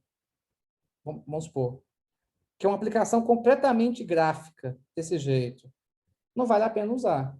Tá? Então, assim, é um contexto que eu acho que não é apropriado. Um framework JavaScript puro vai fazer um trabalho normal. Mas se você está pensando numa aplicação corporativa, numa aplicação que tem um grande volume de dados, que muda e tal, parece que funciona bem. Tá? Tem perguntas nos chats aqui. O Gustavo falou que na próxima a gente capricha. Que mais, gente? Falem. O desafio, então, eu vou compartilhar com vocês o meu código aqui, que era o meu backup. Vocês corrigem esse bug que vocês encontraram aí. É um bom desafio. A gente está muito interessado em evoluir sobre essa tecnologia, então vem trocar ideia com a gente na Haro. A gente está conversando, a gente tá no segundo projeto que a gente está usando, né? Então, tá bem legal. Então, se vocês quiserem falar mais, procure o Stani, procura o Alan, Henrique, tem uma galera aí que já tá mexendo aí. A minha pergunta parece que não foi, não, mas no geral estou com a impressão de que ele se aplica muito bem onde o Rails se aplica. Não sei se a visão é meio essa. Vai um pouco além, sabe? Na minha visão. Eu acho que tem essa questão do tempo real, que é a questão do Phoenix parece uma vantagem, mas você como antigo de Rails aí, você acha que com essa stack Rails morre aí, eventualmente? Eu diria que assim, não sei se morre, porque o pessoal tem uma resistência à linguagem funcional e existe uma curva para poder aprender linguagem funcional, né? Eu diria que a performance é muito superior ao Rails, né? O ciclo de desenvolvimento tem ficado tão simples quanto, mas eu diria que o ciclo de desenvolvimento do Rails ainda é mais simples, e a comunidade do Rails é muito mais forte, tem muito mais biblioteca. Mas o pessoal que está embarcando em Elixir é justamente o pessoal de Rails das antigas, sabe? Então, e aí o que acontece? Elixir tem poucas bibliotecas, não tem tantas quanto o Rails, mas todas muito bem escritas por gente muito boa. Então, você pega o framework de autenticação, foi o próprio pessoal que fez o Devise que fez. E eles já fizeram de um jeito com as lições aprendidas. Então, assim, o ecossistema tem crescido de forma muito consistente. Mas eu acho que a barreira, por ser uma linguagem funcional, acaba afastando as pessoas. O que eu acho que é a grande diferença, Coleta, assim, não é nem o tipo de usabilidade da aplicação, mas é a escala. Porque o BIM mais o OTP, você consegue escalar de forma transparente. E, assim, é mágico mesmo, porque você não precisa... Eles mesmos têm a comunicação inter-VM, né? Inter-máquina virtual, e é completamente transparente. Se você fala assim, olha, eu quero que essa requisição minha roda em X máquinas, você não precisa de nada no seu código para poder fazer isso, entendeu? Então, eu acho que ganha muito num cenário diferente do Rails, é quando eu preciso tomar uma pancada em produção de um volume muito grande de dados, que Rails, às vezes, tem um pouco de dificuldade. Do ponto de vista de construção de aplicação, o Rails também não ficou atrás, né? O Rails agora tem o HTML over the wide, que é exatamente o Live Views aqui, ó. Então, na verdade, chama Hotwire no Rails. Hotwire Rails. A última versão do Rails nos trouxe e vai trazer o mesmo mecanismo de atualização. Então, vai ser uma escolha mesmo assim do mundo funcional, que traz algumas vantagens, e se você quer nesse modelo de distribuição baseado no OTP. Mas eu acho que não mata, não. Não acho que mata, não. Não sei se eu te respondi, Coleta. Não sei se eu Não, respondeu. demais, O mata é sempre crítico, né? Igual o Libério já lembrou do COBOL, a gente tem um rádio que não morreu, o jornal não morreu, mas é mais no sentido assim, eu como programador, hoje eu me sinto tendo uma experiência codificando em Elixir com Phoenix tão prazerosa quando eu comecei com Rails. Então, assim, me dá um prazer de ver tão rápido que eu consigo atingir coisas difíceis de uma forma muito madura e concisa. Isso me deixa satisfeito. Mesma sensação que eu tive quando eu estudei Flutter, que eu falei, puta, nossa, estou acostumado a fazer isso aqui com nativo, e agora eu estou fazendo isso aqui, tá legal, tá divertido de fazer. Então, estou naquela fase assim que eu estou me divertindo com a coisa. Assim, quando eu descubro alguma coisa nova, eu falo, nossa, é legal.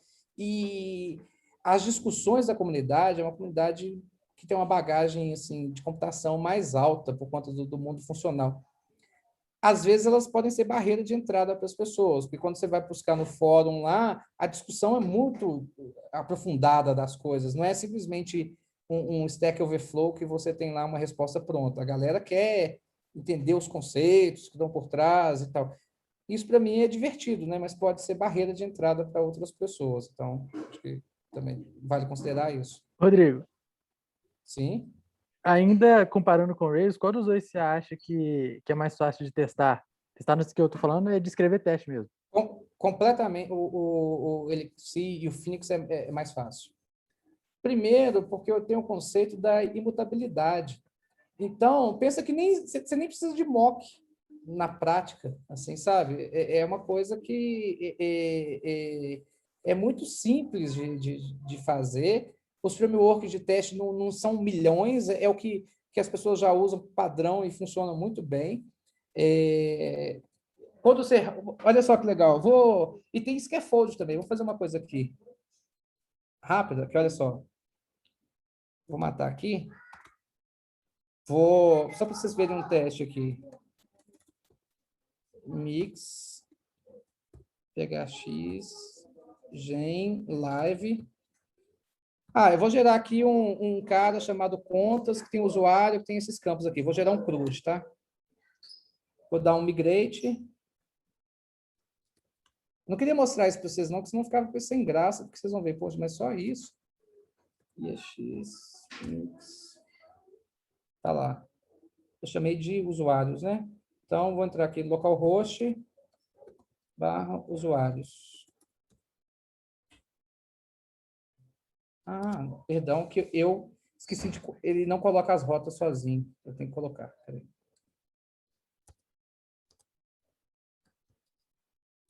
Ponto para o Rails aí. Tem o Rails faz isso, né? Acho que ele fica com medo, fala, não vou tocar nesse cara, não. / usuário. Ó, ele criou um CRUD, Live View.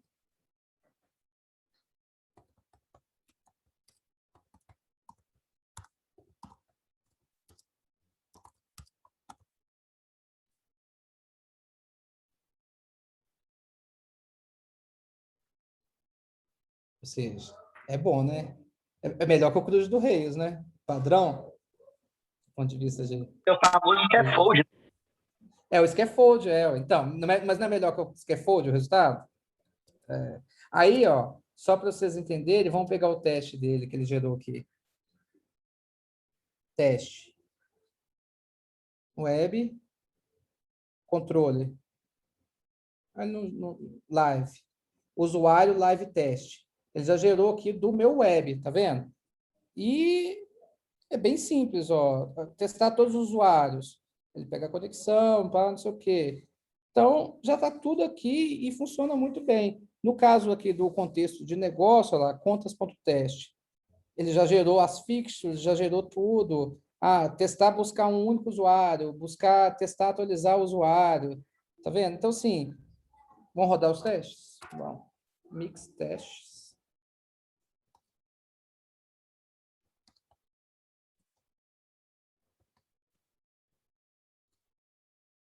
Acho que é só mix teste.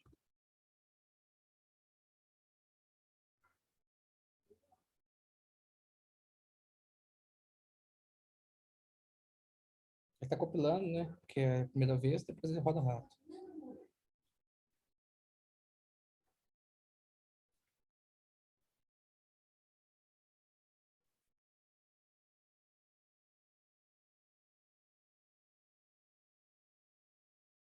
Compilando tudo, né? Vamos embora, vamos, filho.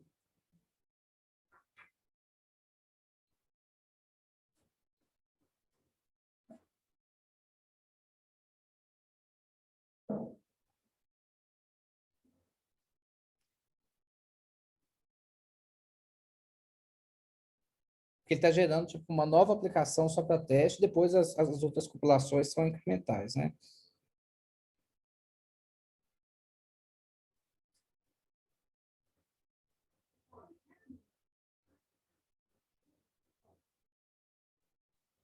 Então, assim, o próprio teste de um live component, né, que responde e tal, ele não tem uma estrutura difícil de ser feita, né? Então, aqui está testando o índice, o que ele esperava lá e tal. Tá vendo? Ele tem um método aqui live para poder rodar, né, aquele comportamento. Rodou os testes. Ele rodou os testes em 0,9 segundos. Vou rodar de novo agora, né? Pronto. Rodou aqui 1/10 de segundo os 16 testes. E, cara, eu acho também que alguém que fez mais teste em Rails, que não foi meu caso, poderia dar uma opinião melhor, viu, lá, para assim, sendo sincero. Aqui eu tenho achado fácil. E no Rails me incomoda, assim, tem 1 milhão de biblioteca, cada um faz de um jeito, como não tem muito o que fazer, todo mundo faz do mesmo jeito, fica mais fácil. Não sei se é uma vantagem, não, mas pelo menos é a percepção. Mas, assim, o que eu acho... vou falar do que eu não... O que eu não gosto ainda, né? Assim, que eu acho que maturidade, quando você consegue enxergar os pontos negativos de alguma coisa, é um começo de maturidade que você tem com a plataforma, né? Eu não gosto do suporte da IDE para a linguagem, sim. Às vezes eu acho que a coisa não flui bem, me incomoda. Eu tenho um pouco de dificuldade ainda na organização das coisas do ponto de vista funcional, porque a gente está muito acostumado a organizar as coisas em classe, né? E toda essa ideia de encapsular. E aqui não é, acho que um problema do Elixir ou tal, mas eu, como acostumado com o mundo de OO, às vezes eu tenho dificuldade de conseguir entender como é a melhor forma de eu estruturar meus componentes, minhas coisas, assim, ainda não estou muito feliz com as coisas que eu tenho, não, né? Mas, assim, eu ainda estou maduro o suficiente na tecnologia para conseguir criticá-la. E isso, para mim, é um bom indicador. Quando eu conseguir criticar mais coisas, assim, por isso aqui não funciona, aí significa que eu atingi uma maturidade maior. Por enquanto, eu não tenho essa maturidade ainda de fazer crítica, porque eu estou aprendendo ainda, e quando você está aprendendo, você não consegue perceber os pontos ainda que você vai falar assim, nossa, isso aqui não funciona bem, entendeu? Então, acho que é isso. Pessoal, alguém tem mais alguma pergunta? Que a gente chegou em 2 horas aqui, ultrapassou o tempo, mas se vocês quiserem, eu fico aqui até amanhã conversando com vocês. Para mim é um prazer, mas só para falar aí que quem, né, quiser, tiver outros compromissos aí, fica à vontade, mas podemos continuar conversando aqui de qualquer assunto relacionado ou não relacionado, à vontade. Você chegou a experimentar, Lai? Sim, eu cheguei a implementar algumas coisinhas, eu fiz um chat também, Assim, esse sentimento que você está falando de dificuldade com o design do projeto, também tive a mesma sensação. Eu acho que o jeito, a estrutura padrão do scaffold dele, onde ele cria os arquivos para a gente, eu acho que não fazem muito sentido, sei lá. A dificuldade que eu tenho, assim, porque ultimamente eu tenho me preocupado mais com isso e tenho estudado mais sobre design de sistema e clean architecture, essas coisas. E eu acho que, assim, na programação funcional ajuda a gente a estruturar o projeto de um jeito que faça que a gente consiga isolar mais, deixar nossas regras de negócio isoladas num cantinho. Mas o Phoenix, eu olho para ele, eu só vejo o Phoenix, sabe? Tipo, o jeito que ele cria as coisas é muito estranho. Uma coisa para se pensar, assim, para começar a quebrar a barreira do funcional, é pensar que o funcional é um monte de transformação a um dado. Imagina que é uma... Sabe aquelas máquinas que você pega, entra uma tora de madeira, aí ela vai fatiando a tora, vai saindo fininho, vai fazendo, e no final sai um palito de dente, uma linha de produção. Então, imagina que você tem um dado bruto, você vai aplicando função naquele dado e encadeando função, e ele vai sendo transformado, né? Então, às vezes, isso conflita um pouco com a nossa concepção que a gente tem de orientação a objeto, que é a comunicação de diversos objetos num espaço mais 3D. Olhando assim, o mundo OO é como se a gente tivesse como dizia o Dan Ingle, né, que é um dos caras que criou o Smalltalk junto com o Alan Key, ele falava que orientação para objeto era... Como é que era a frase famosa? Que era um universo de moedores de bits bem comportados que solicitam gentilmente uns aos outros que realizem seus desejos, né? A definição dele de OO, que é essa troca de mensagem, assim, desse plano, os objetos comunicando. O funcional é como se fosse um 2D, né? É uma linha de produção onde a função vai batendo, vai transformando, vai batendo, mas não tem esse espaço 3D. E a gente foi muito acostumado a pensar nesse espaço 3D. E aí, quando a gente restringe a nossa cabeça para o 2D, a gente acha que está faltando coisa. Então, acho que a gente precisa se policiar para esse mundo funcional, para poder conseguir enxergar. A gente acha que é simples demais, assim, a solução, a organização. Poxa, mas cadê meu layer de service, meu layer de não sei o quê, meu model, né? Isso tá errado, tá faltando coisa. Mas é porque a gente acostumou com esse mundo muito mais complexo. É verdade. E aí, gente? Mais E realmente fica muito, o nosso mundo é muito mais complexo, né, o Sol? Exatamente. Eu já desenvolvi uma aplicação aqui também com WebSocket, né? Usando Signalware e tal. Então, você tem que desenvolver um middleware, que é um middleware fácil, sei lá o quê, que vê status, que passa conexão, aí você vai lá no JavaScript, faz a conexão, sempre tem que validar a conexão com o WebSocket, aí você tem que fazer o que você precisa fazer na tela. Então, ficou muito mais complexo, né? Você consegue transformar essa aplicação também, deixar ela muito mais robusta, né? Mas também, consequentemente, a complexidade também ela aumenta, né? Do jeito que você mostrou aí, ficou bem simples, assim, bem fácil de entender e implementar, né? Achei muito legal. Uma brincadeira que o pessoal faz é assim, quando eles comparam um deploy de uma solução Elixir com outras. Assim, você vai fazer um deploy de uma solução hoje, aí você tem um Kafka, você tem um Redis, você tem não sei o quê, você tem não sei o quê, você não tem não sei o quê.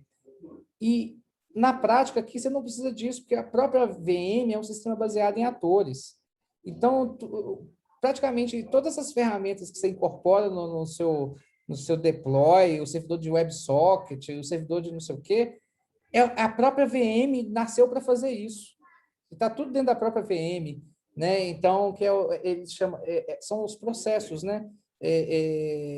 Que eu crio um processo isolado, esse processo ele pode mover de uma máquina virtual para outra de forma transparente.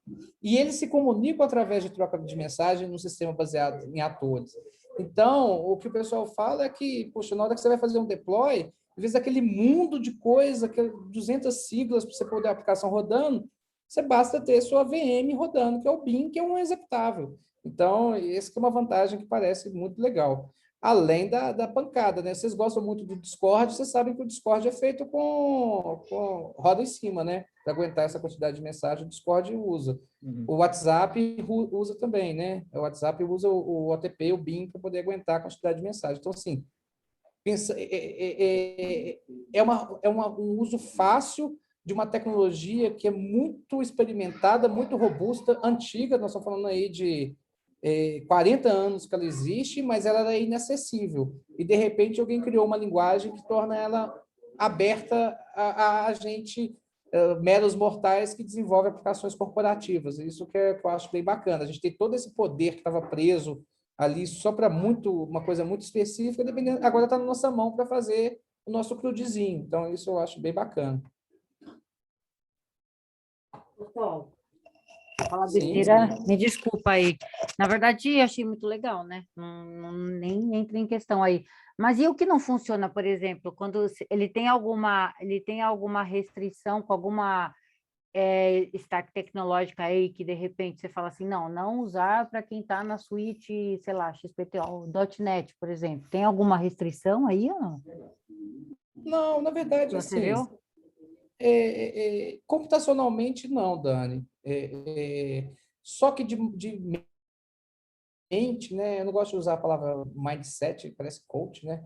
Mas qualquer única empresa no Brasil que adotou isso aqui fortemente, que hoje todo o back-end, quero ver se alguém responde, todo o back-end dessa empresa é funcional hoje em dia. Parte em Clojure e parte em Elixir. Qual que é essa empresa? Nubank. Eu tô inclusive numa outra live aqui com o cara do meu banking aqui, por acaso. Mas se tiver alguma resposta que seja o ideal aí, pode me falar que eu vou lá, porque não tem. A Stone também está usando Elixir. Quem? A Stone. A Stone. Eu sei que a Globo.com usa. Então, ou seja... Parece que a Tribe também, a empresa de um amigo meu. O que acontece? Você precisa ter coragem de não ir no mainstream, porque quando você olha para os benefícios técnicos, é importante, mas quando você olha a informação de mão de obra e o recurso mais especialista que você precisa aqui, o pessoal dá uma assustada. Então, você precisa de coragem, né? E aí faz diferença. Por exemplo, o pessoal do Nubank teve coragem de construir o back-end antes, né? Todo em Clojure, que é um negócio muito mais difícil do que Elixir. Então, mas eles estão tendo uma recompensa pela coragem deles, né? Ô, Rodrigo, essa é até mais uma questão de opinião. No caso, eu acho que, assim, no meu ponto de vista, tá? Se eu tenho todo o meu produto, todas as minhas regras de negócio está baseado em serviço, e no caso eu for querer fazer sei lá, dar um cenário aqui, uma interface, eu acho que não valeria a pena, ou é uma primeira impressão mesmo que eu tenho? Não, eu acho que não. Se você já tem um back-end pronto e está prontinho, e você já teve o esforço do back-end, ele está desacoplado, eu acho que vale a pena usar um React ou usar uma outra coisa para consumir seu back-end. Eu acho que agora, se as duas coisas estão evoluindo, aí talvez seja uma boa, talvez você possa pensar, mas se você já tem um back-end todo pronto, eu acho que só criar o front em JavaScript é uma estratégia mais simples. Eu acho que complicar quando você pode simplificar não é uma boa, não. Então, eu iria para o React, para o Angular, para outra coisa para consumir esse back-end. Porque senão eu vou estar atravessando. Não faz sentido, isso, né? Exatamente, porque aí a ideia é acabar, né? Vamos dizer assim, com essa questão, né? De eu ter as coisas tudo separadas, né? A ideia aqui é você ter uma única base de código, isso. Exatamente. Né? E você não precisa manter duas. Se você já vai ter duas, aí não faz sentido, a né? forma mais tradicional vai te dar mais flexibilidade. Então, não diria para usar, não. Nesse cenário, não. Sim. Era apenas um sentimento que eu tive, mas às vezes pode ser, que nem você disse, se assustar, né? Com a... Não, parece nesse cenário, muito... nesse cenário que seu back-end já está pronto, exposto, e você vai construir uma aplicação nova em cima dele, eu acho que funciona muito bem usar um React, usar outras coisas, eu acho que é melhor. Ô, Rodrigo, assim, eu entendo o argumento do aguentar porrada e tal, que talvez seja até mais fácil para escalar, Mas o próprio José Valim usou também como argumento de, tipo, ter uma suíte de teste que rode mais rápido, que chega o Rails no momento que o projeto é muito grande, demora para rodar a suíte de teste e tal. Mas, assim, a gente aqui na Raro, pelo menos dos projetos Rails que eu acompanhei, nenhum deles chegou no momento de, tipo, de falar assim, carga, né? Que o Rails aqui, a partir de agora, não aguenta. Então, assim, eu acho que o Rails ainda me parece mais simples e ainda tem uma quantidade de soluções prontas para algumas coisas mais específicas, que eu acho que por isso ainda faz sentido manter ele assim, é um sistema mais tradicional, não precisa de uma interface tão interativa. Eu acho que a resposta padrão ainda, eu diria que é Rails, entendeu? Eu gosto bastante de Rails, eu acho que atende muito bem. Sou fã, sabem que eu sou fã e concordo com você. Agora, eu acho que o que eu acho mais legal aqui nessa decisão é que eu tendo o modelo de programação funcional, ele é muito conciso, sabe? Assim, ele é difícil de entender, assim, de quebrar a barreira, mas na hora que você está programando funcional, você não quer voltar muito pro modelo lá, não, sabe? O modelo imperativo, não. Então, aqui, do ponto de vista do resultado, nesse cenário que você falou, que você acha que o projeto não vai precisar de uma escala, que eu não tenho tempo real, que eu não tenho negócio, eu acho que Rails continua sendo uma boa alternativa, sim. E se você está mais confortável com essa stack, acho que vale a pena usar também. Não vejo demérito em usar Rails, não. Entendeu? Assim, eu geralmente, pessoal, eu sou a favor de você conhecer o máximo de coisa possível para você tomar a decisão que for melhor para o requisito de negócio. Então, Newton falou de um cenário, o cenário que ele falou para mim, o cenário que ele trouxe para mim não faz sentido usar, porque ele já tem um back-end pronto. O cenário que você trouxe, é uma aplicação que eu quero desenvolver ela rápida, eu não estou muito preocupado com a escala, também eu acho que não precisa não é o caso, entendeu? Mas eu acho que vale a pena experimentar, assim, sabe? Porque é uma forma de programar diferente. Com certeza. E eu acho que eu acho que é contribui divertido. muito. Eu também achei divertido. Eu falei isso mais porque, eu não sei se foi o Coleta, se foi outra pessoa que perguntou se o Rails morre com isso. Aí, tipo, eu acho que não por conta disso, entendeu? E eu acho que as últimas versões do Rails está muito madura, assim, sabe? Tanto do ponto de vista de performance, de funcionalidade. Sim. Eu acho que o Rails está bem maduro se você pegar as últimas releases. Então, e hoje em dia as máquinas são baratas também. Você consegue deployar numa máquina boa e que vai aguentar. E eu acho assim, escala do Rails, por exemplo, tem um mito, né? Quando o Twitter fez a primeira versão em Rails. Cara, para aguentar o que o Twitter faz, não dá mesmo. Quase nada dá, entendeu? Exatamente. Então, se você quiser suportar um negócio desse, não dá, não. A escala do Rails, a escala dessas empresas grandes de internet é outra coisa. Mas não é só o Rails, não, é arquitetura. Se você usar Ruby dentro de um conceito de arquitetura distribuída que fosse alguma coisa, às vezes dava. Mas se você pegar um monolítico ali e quiser suportar aquele inferno todo de requisição ali do Twitter, aquela quantidade de mensagens, você não vai suportar com nada com uma arquitetura tradicional. Então, nem acho que o demérito que às vezes o pessoal falava que o Rails não escalava, é que o Rails e Ruby, numa arquitetura tradicional de monolítico para aguentar milhões de requisições por segundo, não vai aguentar, e quase nada vai aguentar mesmo, entendeu? Assim, uma dúvida que eu tenho com relação ao Phoenix, mas ao Elixir, na verdade, é assim, talvez, acho que você falou que já tem 2 projetos rodando, né? Assim, é que o código, por ele ser essa coisa mais, assim, ele parece mais prático mesmo enquanto está programando, tipo, a coisa é menos verbosa e tal. Menos passos, mas, né?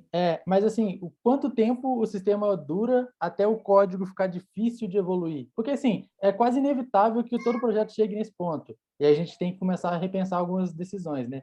Mas quanto tempo... Qual dos dois você acha que... A sensação que fica, sabe? Que dura mais? Ou que vai exigir menos senioridade, sabe? depende do programador, né? Eu diria que isso aí vai depender do programador. Eu fiz esse projeto aqui, que é um projeto que tem um pouco mais complexo, sabe?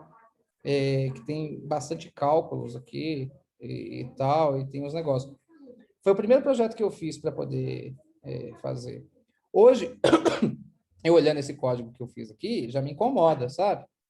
Pô, esse código aqui já tá vendo? Essa função de redução aqui com um monte de soma e tal, me incomoda. Então, eu diria que vai depender muito do programador, sabe? Assim, um cara experiente numa linguagem, ele vai fazer um código melhor do que a melhor linguagem. Então, assim, você pega um programador mediano e põe ele para desenvolver em Java. Pega um programador expert, põe ele para desenvolver em C puro. E põe o que acontece? E põe um mediano para desenvolver em C puro. Qual que vai ser o resultado, provavelmente? Ninguém vai chegar perto do resultado que o expert em C vai fazer, mas o cara do Java mediano vai fazer um código melhor do que o cara em C mediano. Entendeu? Porque a curva é diferente. Então, acho que depende muito do programador. Não sei se, assim, depende muito do time e menos da ferramenta. Você consegue fazer coisa boa em qualquer lugar e fazer coisa ruim em qualquer lugar também. Gente, queria agradecer aí todo mundo que ficou aí. Obrigado aí. Espero que vocês tenham gostado, que tenha sido útil, que tenha tido alguma informação interessante, que tenha despertado alguma curiosidade em vocês.